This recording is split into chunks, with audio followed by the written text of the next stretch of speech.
Hello, this is Safari Catch-Up, your speedy, punchy look at the last day in the wilds of Africa.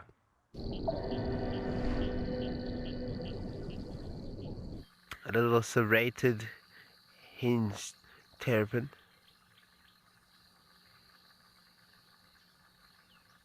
You can just see his head in the front there. The poor guy.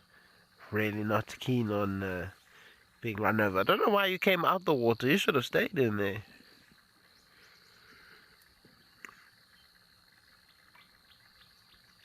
What's your plan, little guy? Where are you planning on going?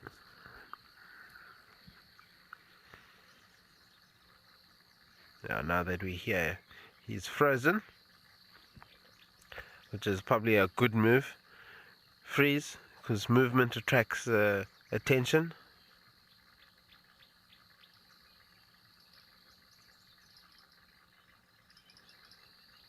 Marcia, it's also their ability to swim and to hold their breath. Terrapins can hold their breath for obviously far longer than a tortoise can, but the main thing is their ability to swim. Tortoises can, well, the leopard tortoise is the only species of tortoise we have that has the ability to swim. The rest of them don't. Terrapins are phenomenal swimmers. And then, of course, the tortoise can bring its entire body, limbs and head into its shell. The terrapin, unfortunately, can't. It can, however, hide its head. It pulls its head to the side. I think it's to the left. So into the shell, but sideways into the shell, not backwards, the same way that a tortoise's head disappears into the shell. And those are pretty much the differences.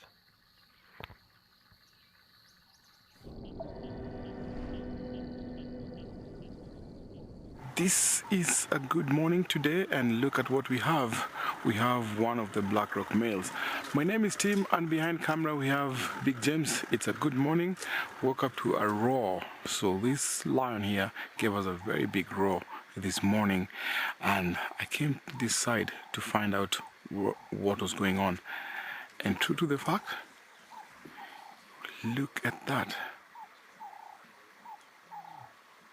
He's gonna roar his contact call. Listen to that. Territorial marking.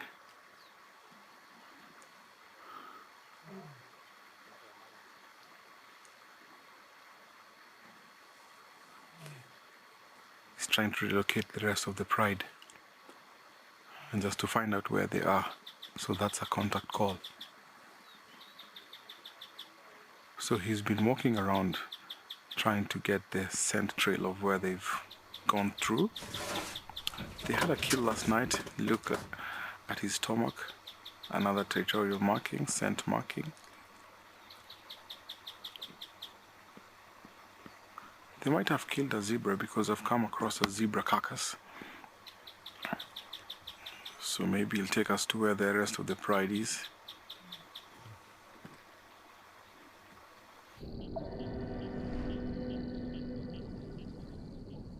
Well, ladies and gentlemen, this is very good for us here, myself and Edwin. We are seeing a black rhino. Black rhinos, we have so many of them in the Masai Mara, but they're always very, very rare to see. And we have one there walking through the elephant grass in the morning and headed towards the forest or towards the riverine forest of the Mara River. It's a black rhino. I'm not sure who she is. I haven't seen her maybe in a long time. Not sure it's the same one that we saw with Big James some 2 months ago, but that is a black rhino, which is a very high profile sighting for us. And they're always very shy, very timid, and no wonder she is on the run. She turns around. We always know they don't see very well, very good hearing they got. And I think this has made our Sunday, myself and Edwin.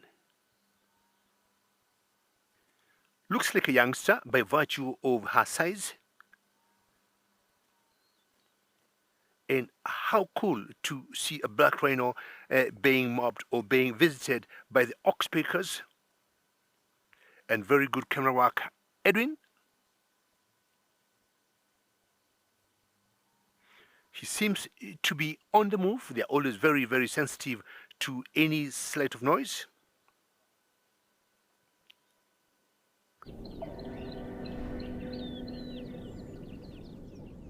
And these two are also, they've just woken up really from their lying where they were laying, and now they're on the move. Just so gorgeous.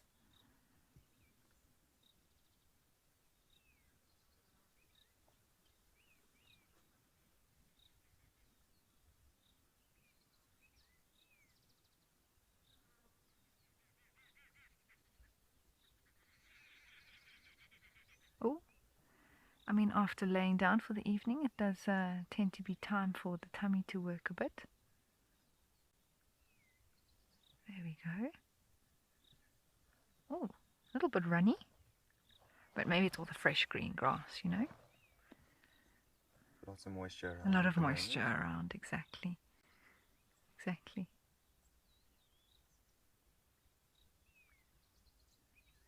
Oh, there goes the other one. I think these are two young males hanging out here together.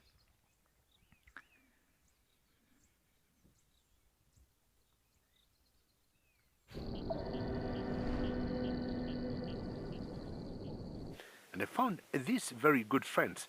I'm talking about impalas and the olive baboons. They tend to relate very well. Many times we have seen the two totally different species associating together or living together, and I would want to say the only one thing that brings them together is they each complement each other in terms of safety. So impalas and the olive baboons, quite a big troop of them, early morning, socializing before maybe heading out for foraging later in the day. The bonding is very, very important for them, because once they are out feeding, everybody will be on his or her own as much as they keep together. And look at those ones. I'm not sure they're just lying flat there.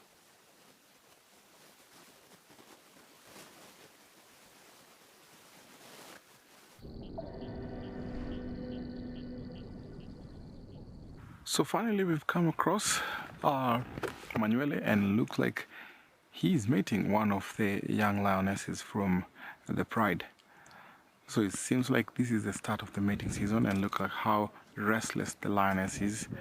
She wants to initiate, the one that is soliciting him to come into mating, but still he's not convinced. I think he's a little bit tired. So they came from eating, and I think the other one that came from the bushes, Oloibor, went lay down in the bushes, then the rock climbed down from the rock, went into the bushes, and now this one here looks like he's going to be keeping her company.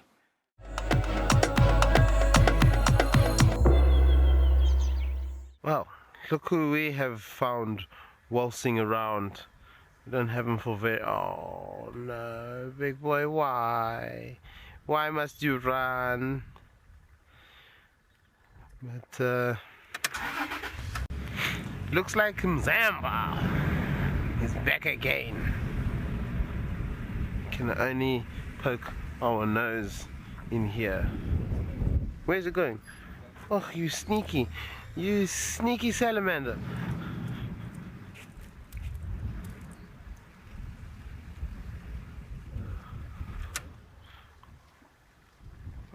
Hello. So what's your story? Where are you off to, big boy?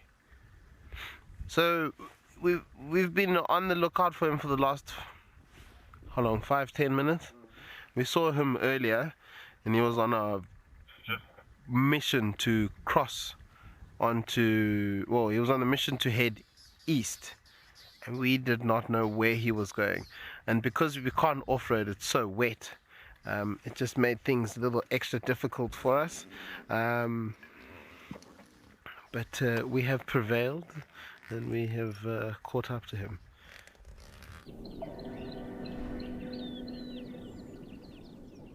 What an amazing morning, everybody. Now, this bird is special for those of you who are wondering, why did we leave the leopard to come to this bird? The grey-headed kingfisher is one that we do not see very often, and we have a resident pair here at Mabula. And we've been seeing them in this exact spot over the last few days, which has been so exciting. All right. I didn't see where it went. Oh, there it is. Oh, there we go. It actually came closer. Incredible. Just look at those colours. I love that sort of purpley blue iridescence. You don't see that colour on any of the other of the kingfishers. Mm-hmm.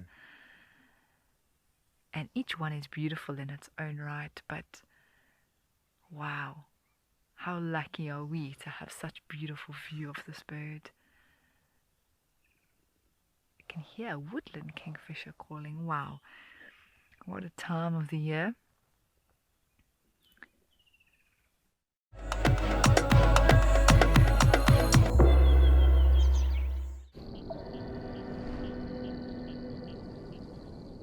Found myself a very thirsty elephant bull here.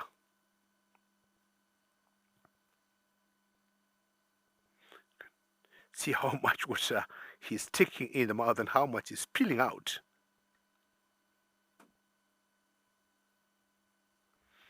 Good camera work. Edwin? He is alone, and definitely he is a boy from, of course, look at the shape of his head. And many times you have seen bulls coming to patronize the marsh area on their own. The cattle eagle is taking advantage of his movement through the grass, through the reeds, to feed on any insect that he'll throw out of the grass or the reeds there.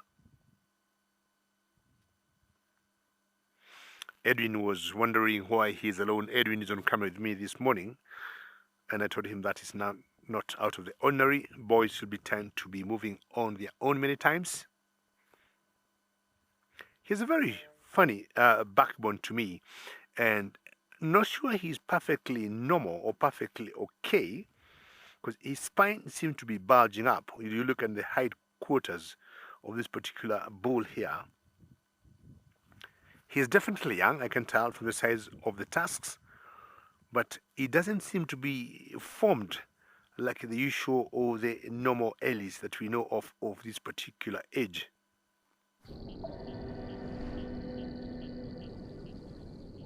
We found calves here, and this is from the Black Rock Pride. So the males are close to Nkawa camp, and the reason why they're there was a kill, so they were feasting on the kill. When we got there, one of the male Oloibor was feasting on the remains of a young buffalo.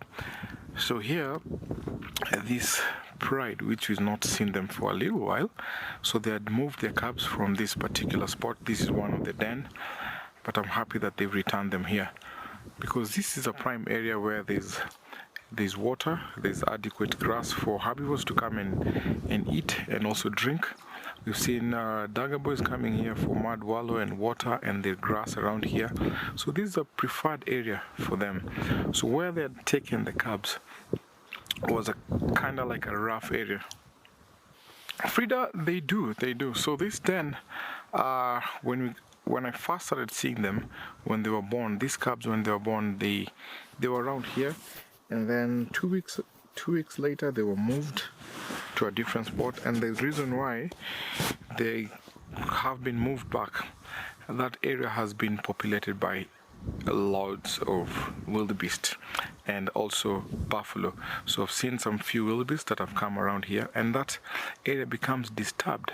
Zebras started coming in. There's a big herd of zebras around, so that area becomes dispersed because of how these lions want to be. So they want also to be in a secure, safe place, somewhere where it's quiet.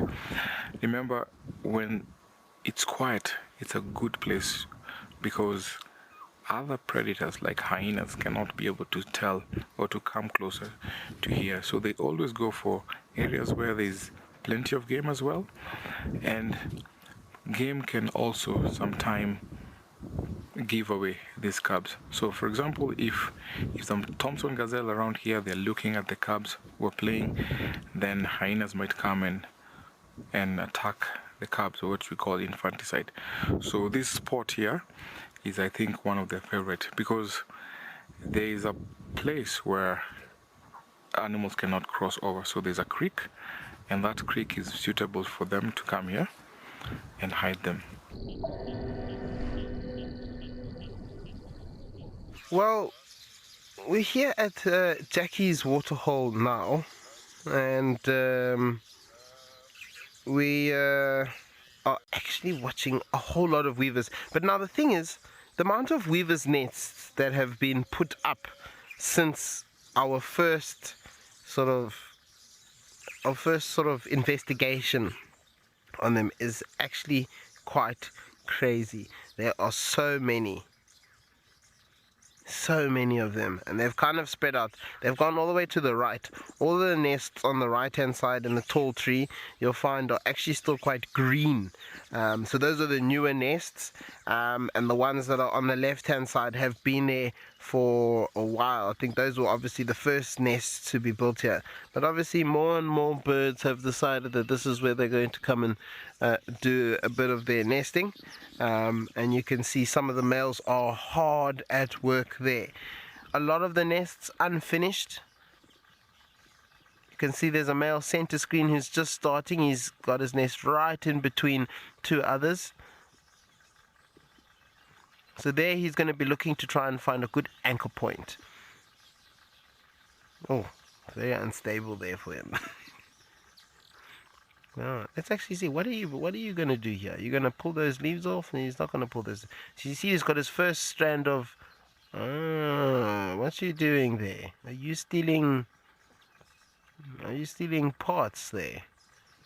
What were you doing on that branch itself? We could have a thief on our hands here. What are you up to there? Oh, there's someone with a refuse. Says, nope, go away. You can't come here with your materials.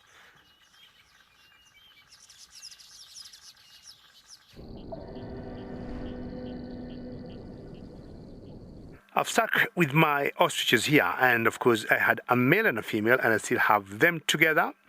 And I'm trying to imagine maybe this could be lovebirds, not necessarily so, because the male doesn't have the right breeding plumage. I would qualify for a breeding male. When the levels of testosterone hormones are high, they're always very, very pink legs, pink necks, pink heads, and actually sometimes even pink beaks. I haven't seen any sign of these two to be in love. Julian, Jumbo, to you, and you're all saying it's always good to see ostriches. I mean, we sometimes forget some of these animals, Julian, like ostriches, and we just put too much concentration of, lions and cheetahs and leopards. But also, Julian, these birds do count. They have wonderful stories to talk about. I mean, I remember, Julian, when young in my village, not anymore, people would come with ostrich feathers making some very nice headgears, and they would use them for traditional dances. And most of the males, not in the females, I mean the black and the white, from the males were making very good headgears. And it was only worn in general by the men and not the women. And they could have some small little mock dances.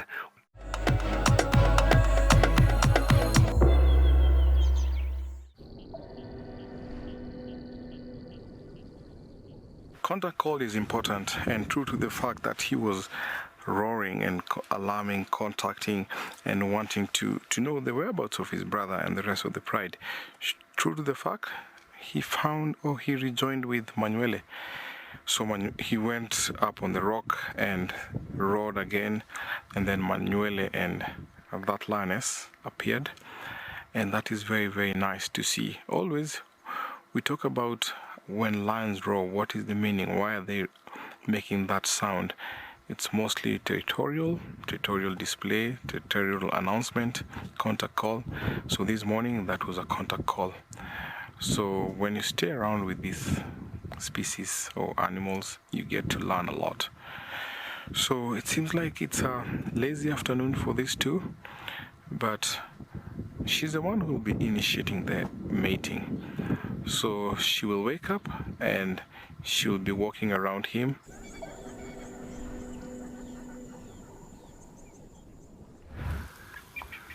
This is a marula kernel, and the marula kernel had 2 seeds which have popped out, and here they are growing in the sandy soil.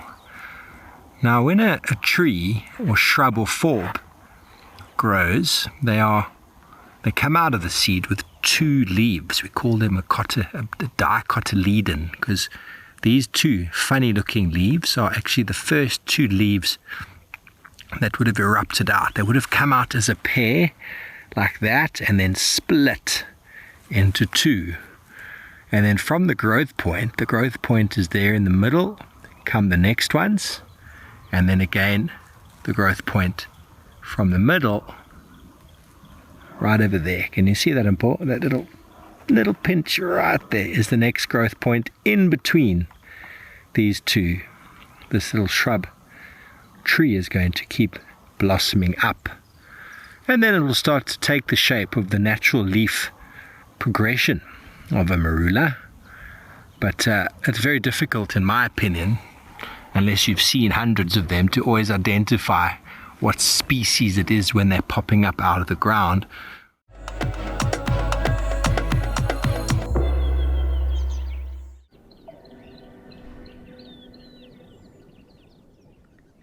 Oh, cheetah! Oh, 2 of them! Cheetah! Oh, I got it!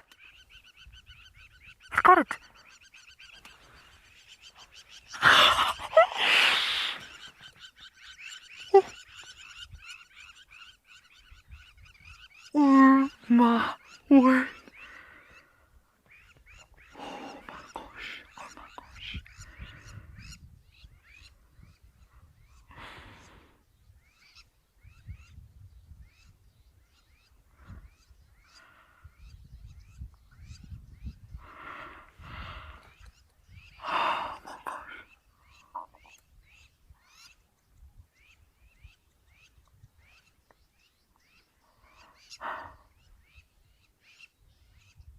I'm literally shaking. Okay, yeah, let's reposition.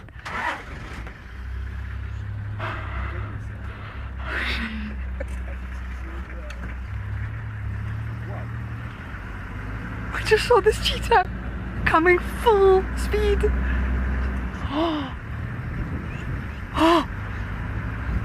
I mean, oh my gosh. Okay, let's stop here.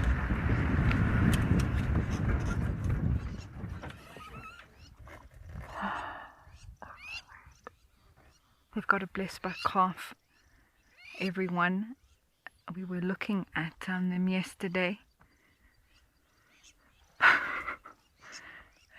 Gillian, absolutely, those rhinos sensed something.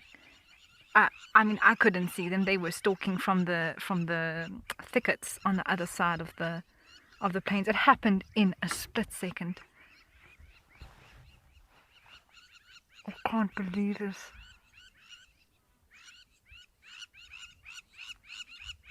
I don't know if they're going to stay in the open or carry on further to... Oh, there we go. Okay.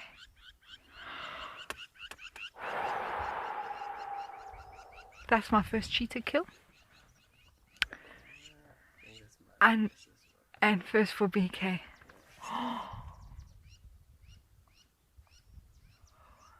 For a moment, you would have thought we're in the Mara. Yeah.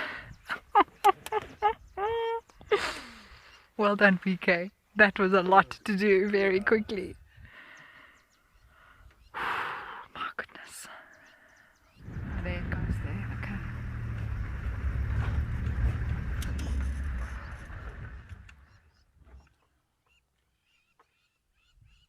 Okay. It's gonna come out here. There it goes. Now the other one. Okay, that one's gone off to follow the blessed buck, but this one is right here, sitting. Oh, there, it's coming back. Oh. This is fascinating.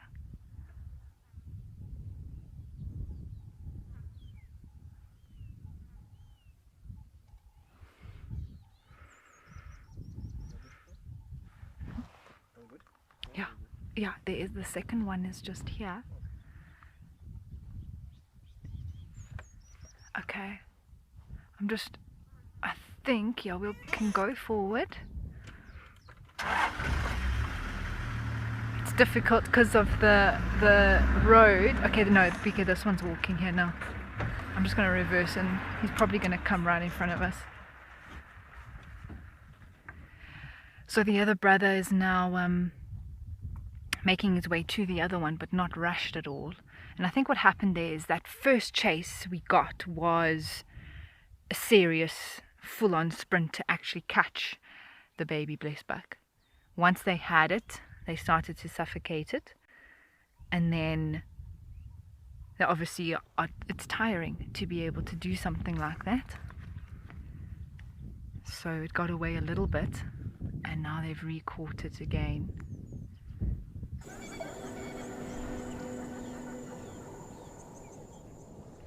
He's got proper bed head, everybody. Proper bed head. We've all had that before, haven't we? When conditions have been a little bit wet. Maybe you've gone to sleep having showered and you haven't dried your hair properly. You wake up in the morning and the hair is doing all sorts of things. Now on the other side of the river here, we've had vultures irregularly.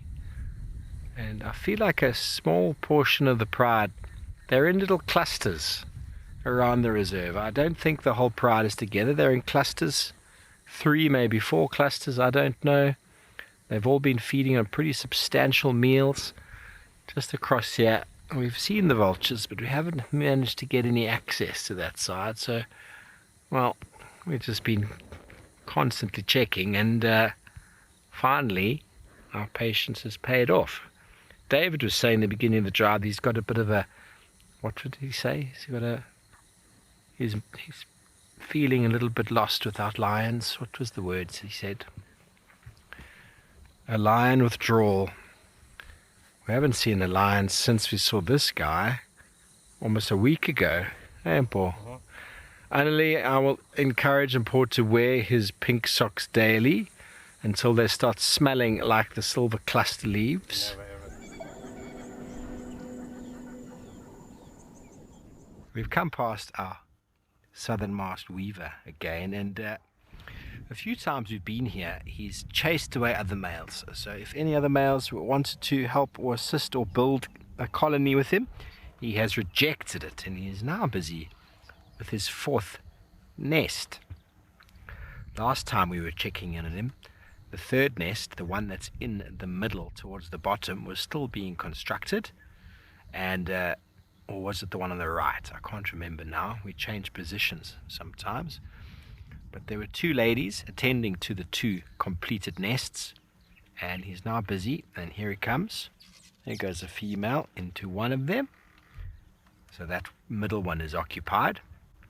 The one on the bottom left was occupied last time for sure. Now we'll see about the one on the top right. That's it for this episode of Safari Catch Up. We hope you enjoyed it. We'll see you soon on a safari.